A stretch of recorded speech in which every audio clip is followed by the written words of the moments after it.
आदाब सत श्री अकाल साਰਿਆਂ ਨੂੰ मैं खुशप्रीत कौर ਤੁਹਾਡਾ ਸਾਰਿਆਂ ਦਾ WCG न्यूज़ से स्वागत कर दिया और आशा करती हूँ कि आप सब एकदम फिट एंड फाइन होंगे। जैसे कि हमने पिछले एपिसोड में देखा हमारा संविधान कैसे लागू हुआ था। वे क्या नहीं देखा? अरे क्या कर रहे हो यार, अभी जाके पहले उसको देखो। और इसी के साथ आगे बढ़ते हुए आज का हमारा एपिसोड नंबर 4 में हम जानेंगे प्रियम्बल के बारे में। सर्वप्रथम अमेरिकी संविधान में प्रस्तावना यानी प्रियम्बल को शामिल किया गया था। उसके बाद कई अन्य देशों ने इसे अपनाया, जिसमें हमारा प्यारा भारत भी शामिल था। प्रस्तावना को संविधान का परिचय व भूमिका कहते हैं। इसमें संविधान का सार होता है। प्रख्यात न्यायविद व वैज्ञानिक विशेषज्ञ N.A. पालकीवाला ने प्रस्तावना को संविधान का परिचय पत्र कहा है। भारतीय संविधान की जो प्रस्तावना है वह पंडित जवाहरलाल नेहरू द्वारा बनाए व पेश किए गए उद्देश्य प्रस्ताव पर आधारित है।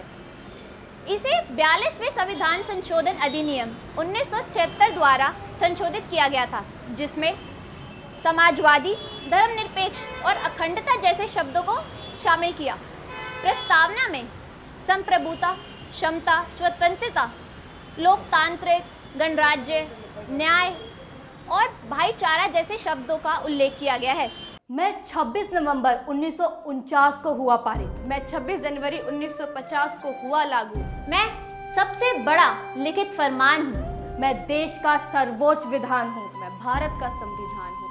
मुझ में समान हक मिले सबको, मुझ में सबको अवसर मिले समान। मैं हर नागरिक की मुस्कान हूँ। मैं देश का सर्वोच्च विधान हूँ। मैं भारत का संविधान हूँ। मैं भारत का संविधान हूँ। मैं भारत का संविधान हूँ।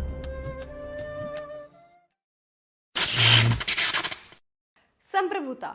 संप्रभु शब्द का अर्थ है हमारा देश किसी और देश के ऊपर निर्भर नहीं है और इसी प्रकार इस पे कोई और शक्ति नहीं है और ये अपने मामलों का निर्णय लेने के लिए स्वतंत्र है। वर्ष 1949 में भारत ने राष्ट्रीय मंडल की सदस्यता को स्वीकार किया और ब्रिटेन को इसका प्रमुख बनाया।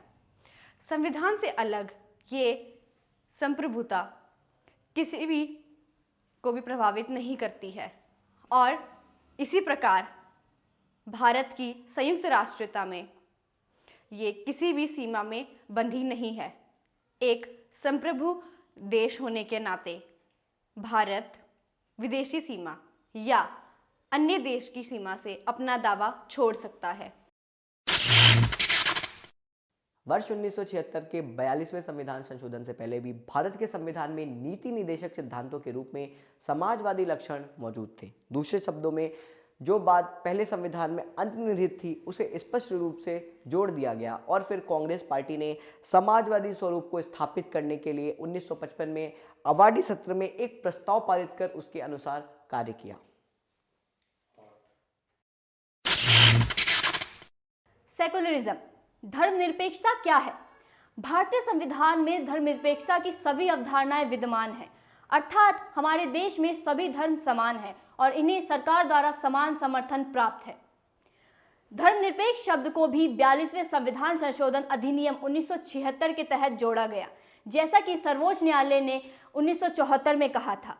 धर्मनिरपेक्ष राज्य शब्द स्पष्ट रूप से संविधान में उल्लेख नहीं किया गया है, यानी यह संदेह है कि संविधान निर्माता इसी प्रकार के राज्य की स्थापना करना चाहते थे और इसे संविधान में अनुच्छेद 25 से 28 में जोड़ा गया।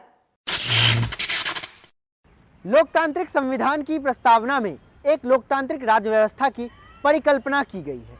यह प्रचलित संप्रभुता के सिद्धांत पर आधारित है, अर्थात सर्वोच्च शक्ति जनता के हाथ में हो। भारतीय संविधान में प्रतिनिधि संसदीय लोकतंत्र की व्यवस्था है, जिसमें कार्यकारिणी अपनी सभी नीतियों और कार्यों के लिए विधायिका के प्रति जवाबदेह होती है। वयस्क मताधिकार, सामयिक चुनाव, कानून की सर्वोच्चता, न्यायपालिका की स्वतंत्रता व भेदभाव का अभाव भारतीय राज्य व्यवस्था के लोकतांत्रिक लक्षण के स्वरूप है।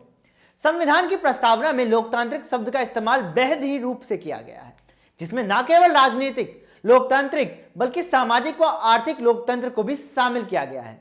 इस आयाम पर डॉक्टर अंबेडकर ने 25 नवंबर 1949 को संविधान सभा में दिए गए अपने समापन भाषण में विशेष बल देते हुए कहा था, राजनीतिक लोकतंत्र तब तक स्थायी नहीं बन सकता जब तक कि उसके मूल में सामाजिक लोकतंत्र नहीं हो।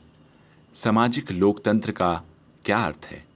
इसका अर्थ है वह जीवन शैली जो स्वाधीनता, समानता तथा भ्रातृत्व को मान्यता देती हो। स्वाधीनता, समानता और भ्रातृत्व के सिद्धांतों को अलग अलग से एक त्रयी के रूप में नहीं देखा जाना चाहिए। ये आपस में मिलकर एक त्रयी यानी कि त्रिकोणीय की रचना करते हैं, और ये इसकी रचना इस अर्थ में करते हैं कि यदि इनमें से किसी एक को भी अलग कर दिया जाए तो लोकतंत्र का उद्देश्य ही पराजित हो जाएगा।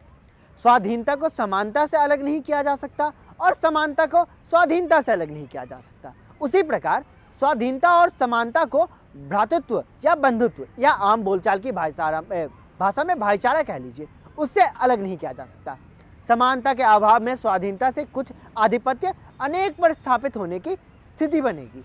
समानता बिना स्वाधीनता के व्यक्तित्व, पहल अथवा उद्यम को समाप्त कर देगी। इसी संदर्भ में सर्वोच्च न्यायालय ने 1997 में एक व्यवस्था दी जो थी संविधान एक समतापूर्ण सामाजिक व्यवस्था की स्थापना का लक्ष्य रखता है, जिससे कि प्रत्येक नागरिक को भारत गणराज्य के सामाजिक सर्व आर्थिक लोकतंत्र में सामाजिक, आर्थिक और राजनीतिक न्याय प्रदान किया जा सके। 26 जनवरी को हमारे देश का गणतंत्र दिवस मनाया जाता है। और आपको पता है कि इस गणतंत्र शब्द का मतलब क्या होता है और क्यों हमारे संविधान में इसे इतनी अहमियत दी जाती है? एक लोकतांत्रिक राज्य व्यवस्था को 2 वर्गों में बांटा जा सकता है, राजशाही और गणतंत्र। राजशाही व्यवस्था में राज्य का प्रमुख उत्तराधिकारिता के माध्यम से पद पर आसीन होता है, जैसे कि ब्रिटेन। वहीं गणतंत्र में राज्य प्रमुख हमेशा प्रत्यक्ष अथवा अप्रत्यक्ष रूप से एक निश्चित समय के लिए चुनकर आता है, जैसे अमेरिका। इसलिए भारतीय संविधान की प्रस्तावना में गणतंत्र का अर्थ यह है कि भारत का प्रमुख अर्थात राष्ट्रपति चुनाव के जरिए सत्ता में आता है। उसका चुनाव 5 वर्ष के लिए अप्रत्यक्ष रूप से किया जाता है। गणतंत्र के अर्थ में 2 और बातें शामिल हैं। पहली यह कि राजनीतिक संप्रभुता किसी एक व्यक्ति जैसे राजा के हाथ में होने की बजाय लोगों के हाथ में होती है, और दूसरी किसी भी विशेषाधिकार प्राप्त वर्ग की अनुपस्थिति। इसलिए हर सार्वजनिक कार्यालय बगैर किसी भेदभाव के प्रत्येक नागरिक के लिए खुला होगा। अब हम बात करेंगे न्याय की। हमारे प्रस्तावना में न्याय को 3 भिन्न रूपों में शामिल किया गया है। पहला है सामाजिक, दूसरा आर्थिक व तीसरा है राजनीतिक। इनकी सुरक्षा मौलिक अधिकारों की नीति निर्देशक सिद्धांतों के विभिन्न उपबंधों से की जाती है। सामाजिक न्याय का अर्थ है हर व्यक्ति के साथ जाति, रंग, धर्म, लिंग के आधार पर बिना भेदभाव किए समान व्यवहार। इसका मतलब है समाज में किसी भी वर्ग विशेष के लिए विशेषाधिकारों की अनुपस्थिति और अनुसूचित जाति, जनजाति, अन्य पिछड़े वर्ग तथा महिलाओं की स्थिति में सुधार। आर्थिक न्याय का अर्थ है कि आर्थिक कारणों के आधार पर किसी भी व्यक्ति से भेदभाव नहीं किया जाएगा। इसमें संपदा, आय व संपत्ति की असमानता को दूर करना भी शामिल है। सामाजिक न्याय और आर्थिक न्याय का मिला जुला रूप अनुपाती न्याय को परिरक्षित करता है। राजनीतिक न्याय का अर्थ है कि हर व्यक्ति को समान राजनीतिक अधिकार प्राप्त होंगे, चाहे वो राजनीतिक दफ्तरों में प्रवेश की बात हो अथवा अपनी बात सरकार तक पहुंचाने का अधिकार। सामाजिक, आर्थिक व राजनीतिक न्याय के इन तत्वों को 1917 की रूसी क्रांति से लिया गया है। स्वतंत्रता क्या है? स्वतंत्रता स्वतंत्रता का अर्थ है लोगों की गतिविधियों पर किसी भी प्रकार की रोक-टोक की अनुपस्थिति और साथ ही हर व्यक्ति के विकास के लिए एक सामान्य अवसर प्रदान करना। प्रस्तावना हर व्यक्ति के लिए मौलिक अधिकारों के जरिए अभिव्यक्ति, विश्वास, धर्म और उपासना की स्वतंत्रता सुरक्षित करती है। इनके हनन के मामले में सीधा कानून का दरवाजा तक खटखटाया जा सकता है। जैसे कि प्रस्तावना में कहा गया है कि भारतीय लोकतांत्रिक व्यवस्था को सफलतापूर्वक चलाने के लिए स्वतंत्रता परम आवश्यक है। हालांकि स्वतंत्रता का अभिप्राय यह नहीं कि हर व्यक्ति को कुछ भी करने का लाइसेंस मिल गया हो। स्वतंत्रता के अधिकार का इस्तेमाल संविधान में लिखी सीमाओं के भीतर ही किया जा सकता है। संक्षेप में कहा जाए तो प्रस्तावना में लिखे गए स्वतंत्रता एवं मौलिक अधिकार शर्त रहित नहीं है। हमारी प्रस्तावना में स्वतंत्रता, समता और भाईचारा के आदर्शों को फ्रांस की क्रांति से लिया गया है। समानता क्या है? समानता अरे वो फिल्मों वाली नहीं, भारतीय संविधान ने हमें समानता का अधिकार प्राप्त करवाया है, वो वाली समानता। इसका अर्थ है हर समाज में किसी भी वर्ग, जाति, धर्म, हर व्यक्ति को बिना किसी भेदभाव के समान अवसर प्रदान हो, ताकि कोई भी वर्ग अपने जीवन में सफलता प्राप्त कर सके। भारतीय संविधान की प्रस्तावना ने हर व्यक्ति को समानता का अधिकार प्राप्त करवाया है। इस उपबंध के समता के 3 आयाम हैं: नागरिक, राजनीतिक एवं आर्थिक। बंधुत्व क्या होता है? बंधुत्व यही जो आपके और हमारे बीच है, भाईचारे की भावना। संविधान एकल नागरिकता के एक तंत्र के माध्यम से भाईचारे की भावना को प्रोत्साहित करता है। मौलिक कर्तव्य भी कहते हैं कि यह हर एक भारतीय नागरिक का कर्तव्य होगा कि वह धार्मिक, भाषीय, क्षेत्रीय अथवा वर्ग विविधताओं से ऊपर उठ सौहार्द और आपसी भाईचारे की भावना को प्रोत्साहित करेगा। प्रस्तावना कहती है कि बंधुत्व में 2 बातों को सुनिश्चित करना होगा। पहला, व्यक्ति का सम्मान, और दूसरा, देश की एकता और अखंडता। अखंडता शब्द को 42वें संविधान संशोधन अधिनियम 1976 द्वारा प्रस्तावना में जोड़ा गया। संविधान सभा की प्रारूप समिति के एक सदस्य के.एम. मुंशी के अनुसार व्यक्ति के गौरव का अर्थ यह है कि संविधान न केवल वास्तविक रूप में भलाई तथा लोकतांत्रिक तंत्र की मौजूदगी सुरक्षित करता है, बल्कि यह भी मानता है कि हर व्यक्ति का व्यक्तित्व पवित्र है। इस पर किसी व्यक्ति के गौरव को सुनिश्चित करने वाले मौलिक अधिकार और नीति निर्देशक तत्वों के कुछ प्रावधान बल देते हैं। इसके अलावा मौलिक कर्तव्यों 51 क में कहा गया है कि भारत के हर नागरिक की जिम्मेदारी होगी कि वह स्त्री के गौरव को ठेस पहुंचाने वाली किसी भी हरकत का त्याग करें और भारत की संप्रभुता, एकता और अखंडता की रक्षा करें। प्रस्तावना, आखिर क्या महत्व है प्रस्तावना का? नहीं पता? आइए जानते हैं।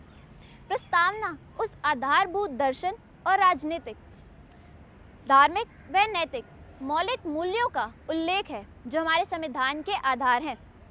इसमें संविधान की महान और आदर्श सोच उल्लिखित है। इसके अलावा यह संविधान की नींव रखने वालों के सपनों और अभिलाषाओं का परिलक्षण करती है। संविधान सभा के अध्यक्ष सर अल्लादी कृष्ण स्वामी अय्यर के शब्दों में, संविधान की प्रस्तावना हमारे दीर्घकालिक सपनों का विचार है। संविधान सभा की प्रारूप समिति के सदस्य के.एम. मुंशी के अनुसार प्रस्तावना हमारे संप्रभु लोकतांत्रिक गणराज्य का भविष्यफल है। संविधान सभा के एक अन्य सदस्य पंडित ठाकुर दास भार्गव ने प्रस्तावना के संबंध में कहा है, प्रस्तावना संविधान का वह सबसे सम्मानित भाग है। यह संविधान की कुंजी है, यह संविधान की आत्मा है, यह संविधान का आभूषण है। यह एक उचित स्थान है जहां से कोई भी संविधान का मूल्यांकन कर सकता है। सुप्रसिद्ध अंग्रेज राजनीति शास्त्री सर अर्नेस्ट बाकर संविधान की प्रस्तावना लिखने वालों को राजनीति बुद्धिजीवी कहकर अपना सम्मान प्रकट करते हैं। वह प्रस्तावना को संविधान का कुंजी नोट कहते हैं। वह प्रस्तावना के पाठ से इतना प्रभावित थे कि उन्होंने अपनी प्रसिद्ध पुस्तक principle of social and political theories में शुरुआत में ही इसका उल्लेख किया है। भारत के पूर्व मुख्य न्यायाधीश एम हदीतुल्लाह मानते हैं कि प्रस्तावना अमेरिका की स्वतंत्रता की घोषणा के समान है, लेकिन यह एक घोषणा से कई अधिक है। यह संविधान की आत्मा है जिसमें राजनीतिक समाज के तौर तरीकों को दर्शाया गया है। इसमें एक गंभीर संकल्प भी शामिल है जिसे केवल और केवल क्रांति ही बदल सकती है।